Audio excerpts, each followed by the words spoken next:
Vous êtes-vous peut-être demandé pourquoi à la Kaaba, il y a toujours des agents de sécurité qui restent debout devant les musulmans pendant que la prière est en cours? Eh bien, vous allez avoir la réponse dans cette vidéo. Dans cet épisode, nous allons vous révéler pourquoi l'imam Soudais a été attaqué par un homme pendant qu'il dirigeait la prière à la Kaaba.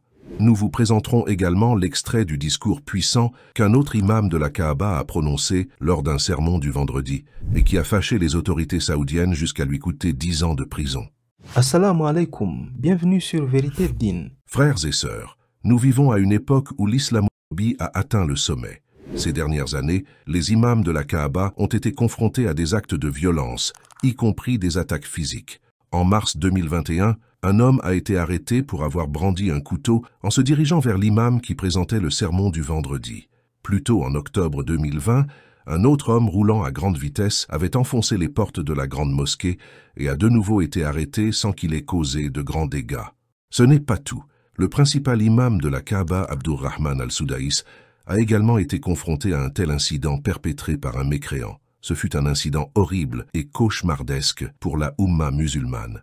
Vous devez vous demander pourquoi l'imam Soudaïs a-t-il été ciblé?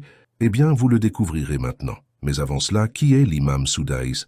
Soudaïs est un érudit et l'un des personnalités islamiques les plus populaires au monde. Il est surtout célèbre pour sa récitation coranique, avec une voix qui touche les cœurs des auditeurs. Devenu imam à la grande mosquée de la Mecque dès son plus jeune âge, Cheikh Abdulrahman al-Soudaïs est en effet une figure inspirante pour de nombreux musulmans du monde. Abdurrahman al-Soudaïs est un homme digne, un homme pieux qui a consacré toute sa vie à servir la religion d'Allah. Il est connu pour avoir élevé à plusieurs reprises la voix contre ce que fait cet État contre le peuple innocent de Philistine. Il a ouvertement et publiquement fait des remarques sur ces gens et leurs projets diaboliques et a déclaré au monde qu'ils constituaient une menace pour la paix et la stabilité au Moyen-Orient et dans le monde en général. Depuis, il a été considéré comme leur ennemi et a été accusé d'appeler les gens à éliminer les Juifs, quelque chose qu'il n'a jamais fait. Il avait tout simplement récité quelques versets du Coran sur l'histoire de ce peuple et a tenté d'établir un lien avec ce qui se passe actuellement au Moyen-Orient. Dans ce fameux sermon du vendredi, qui avait suscité beaucoup de bruit en Arabie Saoudite et en Israël, il s'est concentré plus particulièrement sur la normalisation qui était en cours entre certains pays arabes avec Israël, les fameux accords d'Abraham. Mais ils ont manipulé son discours et lui ont attribué des choses qu'il n'avait pas dites. Dès lors, ils ont commencé à le présenter comme leur ennemi. C'est pourquoi al-Soudaïs s'est vu interdire l'entrée aux États-Unis et au Canada. Un jour, alors qu'il dirigeait la prière à la grande mosquée, un inconnu est venu rapidement du côté droit et a tenté de l'attaquer, mais les gardes n'ont pas tardé à intervenir et l'ont protégé. L'homme a été arrêté, mais l'imam n'a pas interrompu la prière, ni les gens qui priaient derrière lui. Selon certains médias saoudiens, l'homme qui a attaqué Soudaïs aurait affirmé être l'imam Mahdi. Une diversion? Abdurrahman al-Soudaïs n'est pas le seul à avoir été visé. En 2018, l'ancien imam de la Kaaba, Cheikh Saleh al-Talib, a été arrêté et condamné pour 10 ans de prison par le gouvernement saoudien dirigé par Mohammed bin Salman. Vous vous demandez probablement, qu'a fait l'imam pour subir une punition aussi sévère? Oui, vous avez raison, mais la vérité est que ce serviteur d'Allah n'a commis aucun crime.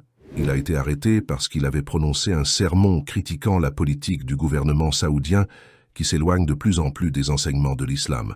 En fait, il avait prononcé un sermon critiquant les rassemblements publics mixtes organisés par les autorités saoudiennes.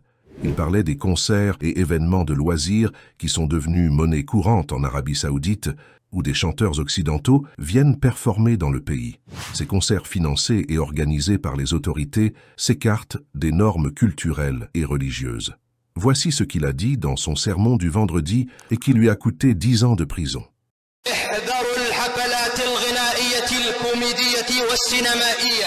Méfiez-vous de ces concerts de comédie cinématographique. Ils prétendent qu'il s'agit de divertissement, mais en réalité, ils ne sont rien d'autre que des projets occidentaux avec des étapes délibérées et progressives pour corrompre notre société.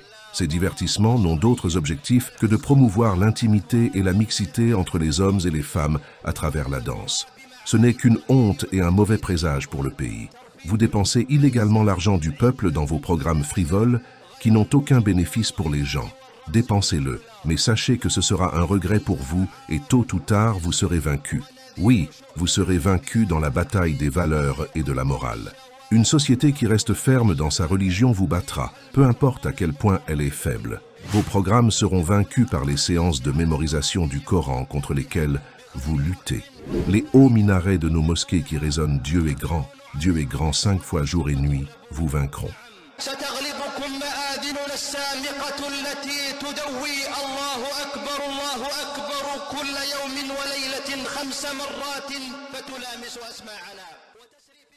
C'est après ce discours que l'imam Talib a été condamné pour avoir accompli son devoir de musulman, consistant à rappeler aux gens de faire le bien et d'éviter le mal. Il exécute actuellement sa peine alors que sa femme et ses enfants sont seuls à la maison, en train de souffrir de son absence.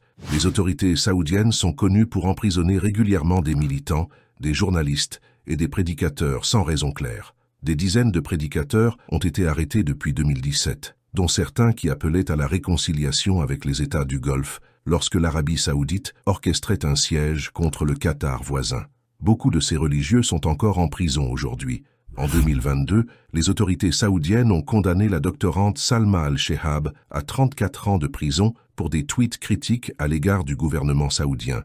Elle avait notamment appelé à des réformes dans le pays et à la libération des militants, religieux et autres intellectuels emprisonnés. Puisse Allah les guider et les amener sur le droit chemin afin qu'ils puissent s'appuyer sur les enseignements de l'islam plutôt que de se laisser guider par les intérêts de ce bas monde. Assalamu alaikum.